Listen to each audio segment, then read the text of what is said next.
Dubai'den herkese merhaba. Ömür Gedik bugün bana söyle de konuğum olacak. Ömür Hanım merhaba, nasılsınız? Merhabalar, iyiyim. Sizler nasılsınız? Dubai'ye selamlar. Çok teşekkür ederim. Ben de iyiyim. Ömür Hanım, son yıllarda hayvanlara karşı farkındalıkların arttığını görüyoruz ama hala yeterli seviyelerde değil gibi. Hı hı. Bu farkındalığın artması için neler yapıyorsunuz? Neler yapmalıyız? Şöyle söyleyeyim, benim 10 yıl önce kurduğum Hachiko isimli bir derneğim var. Kurucu başkanıyım, hala da başkanlığını sürdürüyorum. Hı hı. Şimdi yurt dışında çok sizler tabii görmüyorsunuz ama Türkiye'yi bildiğiniz için tabii ki siz de farkındasınız. Türkiye'deki sokak hayvanları sorunu, insanların hayvanlara davranışlarındaki yanlışlar, cezaların yetersiz oluşu ki yeni bir yasa çıktı fakat yine de birçok yetersiz durum var. Eskiden sadece bundan 4-5 ay öncesine kadar sadece para cezası veriliyordu hayvana şiddete, tecavüze. Şu anda hapis cezası çıktı neyse ki ama yeterli düzeylerde olmadığını hepimiz görüyoruz ve şiddet devam ediyor maalesef hayvanlara karşı. Onun dışında tabii ki bunların sokak hayvanlarının beslenmesi, tedavilerinin yapılması, maalesef korkunç bir trafik terörü var onlar içinde. Trafikte kazada yaralanan hayvanların bakımlarının yapılması, tedavilerinin ve sonrasında tabii ki sokağa bırakılmamaları, tekrardan yuvalandırılmaları bu tip şeylerle uğraşıyoruz. Şimdi kış geliyor, şartlar çok zorlu. Hı hı. Bütün Türkiye'de faaliyet gösteren bir dernek Hachiko Derneği. Sadece İstanbul değil. Doğu illerimize de ciddi anlamda bir mama gönderimimiz oluyor. Tedavilerini de karşılıyoruz. Elimizden geldiğince çabalıyoruz ama en büyük sorunumuz maalesef Türk insanı çok misafirperver, çok yardımsever fakat STK'lara, sivil toplum kuruluşlarına maalesef yeterli şekilde bağışlar yapılmıyor. Biz gerek kişisel gerekse büyük şirketlerin bağışlarını çok fazla alamıyoruz. Bu anlamda çok zorlanıyoruz. Buradan da sizin aracılığınızla bir çağrı yapmış olayım. Hachiko Derneği'nin Instagram sayfasını ve Twitter sayfalarını takip edin. Neler yaptığımızı orada görün. Hani insanlar düzenli kişisel bağışlar bile bir 10 lira bile hani herkesin bütçesine göre bir 10 lira bile orada çok büyüyerek güzel yardımlara, güzel yerlere gidiyor. Bu nedenle herkesten biraz duyarlı olmalarını, sivil toplum kuruluşlarına el atmalarını rica ediyorum sizin aracılığınızla da. Ne yaptığımızı görmek için en azından Instagram sayfasından Hachiko Derneği'ni takip ederlerse bir fikir edinebilirler. Sokak hayvanları ne durumda? Biz neler yapıyoruz? Onlar neler yapabilirler? Takip edebilirler orada. Yani umarım Türkiye hayvanlar için daha yaşanabilir bir yer haline bir an önce gelir. Türkiye'de İnşallah. seviyesi vahamete ulaşmış sorunlardan bir diğeri de kadın hakları ve kadınların güvenliği. Bu işin sonu Tabii ki. nereye varacak? Neden azalması ve hatta bitmesi gereken bu sorunlar giderek, büyüyerek karşımıza çıkıyor? Şimdi tarihe baktığımızda kadın hakları, insan hakları, hayvan hakları bunlar hep insanlar aynı mücadeleleri vermişler. Hayvan hakları ile ilgili çalışanlar kadınlar için de çalışmışlar. Bir dönem tabii ki kölelik zamanında onlar için de çalışanlar. Bu bir hak arayışı aslında. Bu nedenle ben kişisel olarak ne kadar daha çok alan olarak hayvanlarla ilgileniyor olsam da şiddetin her türlüsüne hem bir yazar olarak hem bir sanatçı olarak karşı duruyorum. Geçenlerde daha 2 gün önce sadece kadına değil 3 aylık bir bebeğe de şiddet Gaziantep'te. gösterildiği Evet, korkunç maalesef. bir videoyu izledi bütün Türkiye. Ben izleyemedim. Çünkü gerçekten kalbim kaldırmıyor ama o insan onu o bebeğe yapabiliyor. E, Yani eğitim diyeceğim ama aynı zamanda cezaların da ciddi anlamda artması ve caydırıcı olması tabii ki çok önemli.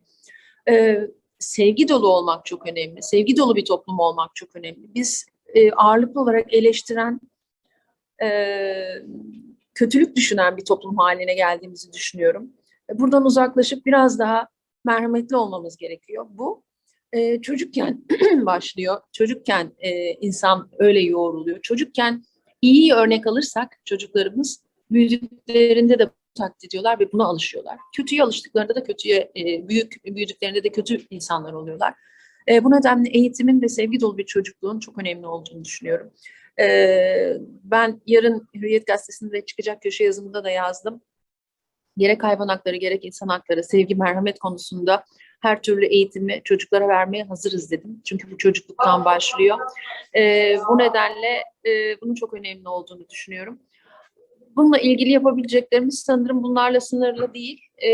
Fakat gerçekten de bütün insanlar, bütün sivil toplum kuruluşları bir araya gelerek bir şeyler yapabilir diye düşünüyorum. Çocukları eğitirsek, çocuklar gelecekte çok daha iyi bir nesil olarak bütün bu konuştuğumuz sorunları çözeceklerdir.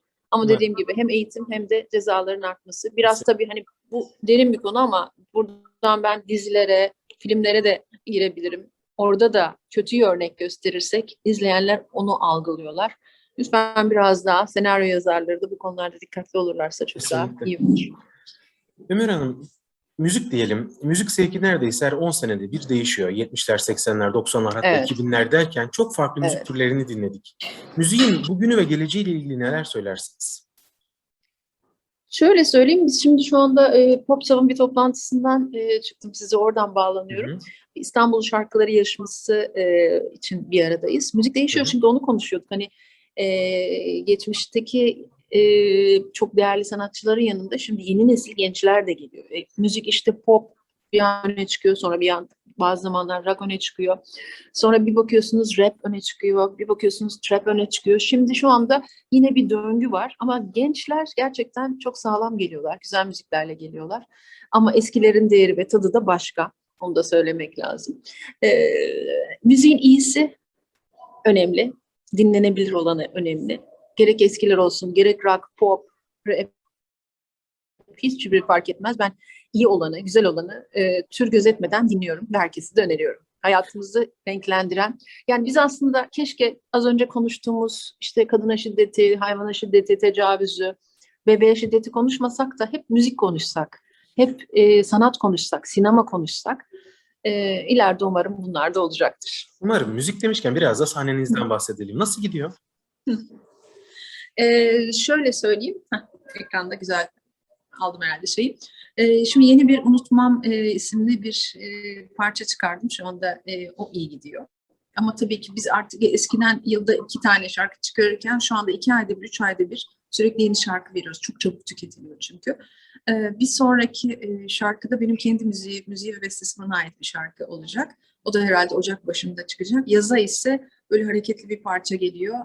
Daha böyle hani Ajda Pekkan sound'undaki şu anda sahnede de bir Ajda Pekkan tribute projesi yapıyorum. Çok keyifle yapıyorum onu. Çok sevdiğim bir sanatçı çünkü. Ajda Pekkan çok örnek aldığım hem disiplinini hem şarkı söyleme tarzını hem kendisini, hayata bakışını, batıya dönük yüzünü örnek aldığım bir sanatçı. Böyle devam ediyor projeler. Çok yönlü bir kadınsınız. Farkındayım, toplantıdan toplantıya koşturuyorsunuz. Farklı birçok işle meşgul oluyorsunuz. Bu iş ve aktivitelerin arasında kendinizi bulduğunuz yer neresi? Kendimi bulduğum yer kedilerimin yanı. Evde yaklaşık 20-30 tane kedim var. Gerçekten çok özlüyorum. Bakın şimdi işte evden çıkalı bir 4-5 saat oldu. 2 toplantı yaptım. Şimdi de dediğim gibi Popsav'ın toplantısındayım. Gerçekten toplantılarda gözümün önünden geçiyorlar.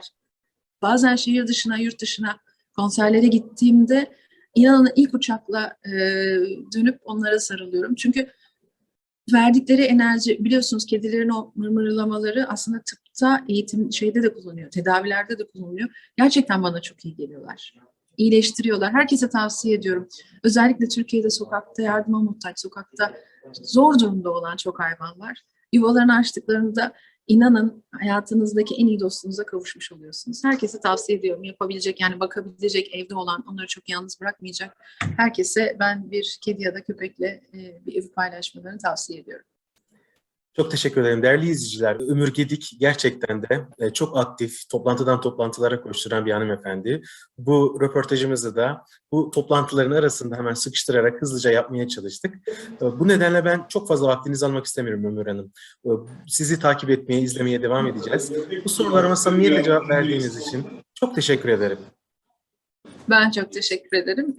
Dubai'ye de selamlar, sevgiler. Havalar nasıl orada diye soracağım. Kıskanarak Çok güzel. soracağım. Burada kötü Muhteşem çıkıyor. şu anda. Çok güzel. Hı-hı. Ne güzel, çok teşekkür sevdiğim ediyorum. bir yer Dubai. Uzun zamandır gelmedim ama en kısa zamanda Bekliyoruz. seninle de yüz yüze tanışmak isterim. Bekliyoruz. Hoşça kalın. Görüşmek üzere. Hoşça kalın. Görüşürüz. Kendinize iyi bakın.